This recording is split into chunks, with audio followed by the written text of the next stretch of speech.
Year 1626 France में एक चोर रात को एक कपल के घर में चोरी करने के इरादे से जाता है, लेकिन पूरे घर की तलाशी लेने के बावजूद उसे चोरी करने लायक कुछ नहीं मिलता। उसकी इतनी मेहनत के बाद भी उसे कुछ नहीं मिलता, तो वो गुस्से में जाके उन दोनों कपल से पूछने लगता है कि बताओ घर का सारा पैसा कहाँ है। लेकिन उन कपल का कहना था कि उनके पास में सच में पैसे नहीं है। लेकिन वो चोर नहीं मानता और अपना एक हथियार निकालता है जिसका नाम चौक सिपर है और उसको लेके उन कपल के मुंह में डाल के खोल देता है, जिससे उन कपल का मुंह पूरी तरीके से फट जाता है और उनकी वहीं पे मौत हो जाती है। इस वीडियो में आप ऐसे ही कुछ दर्दनाक पनिशमेंट के बारे में जानोगे जिसको पुराने जमाने में सजा देने के लिए इस्तेमाल किया जाता था। तो बिना किसी देरी के वीडियो को शुरू करते हैं।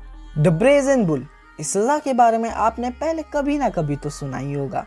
समय 570 से 555 के बीच में एथेंस, जो कि उस टाइम ग्रीस की कैपिटल थी, उधर के लोग क्राइम करने का सोच भी नहीं सकते थे, क्योंकि कोई भी क्राइम की सज़ा मौत से कम नहीं थी।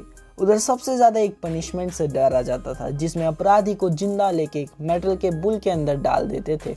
उस बुल को नीचे से आग लगा दिया जाता था, जिससे वो इंसान उस बुल के अंदर ही पिघलना चालू हो जाता था और जब भी वो चीखता था तो उस बुल के मुंह से गुर्राने की आवाज़ आती थी और उसी के साथ ये धुआं भी आता था। और ऐसा भी कहा जाता है कि इस बुल को जिस राजा ने जिस वर्कर को बनाने को बोला था, वो राजा ने ही उस वर्कर को ही टेस्टिंग के लिए उस बुल में डलवा दिया था।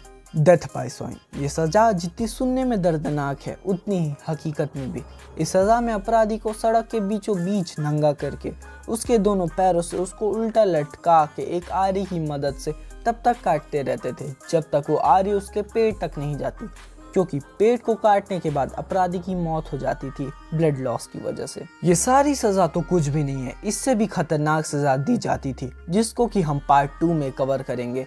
पार्ट 2 को आप मिस ना कर पाओ, इसलिए चैनल को सब्सक्राइब कर लो। So now it's time to say आज के लिए बस इतना ही।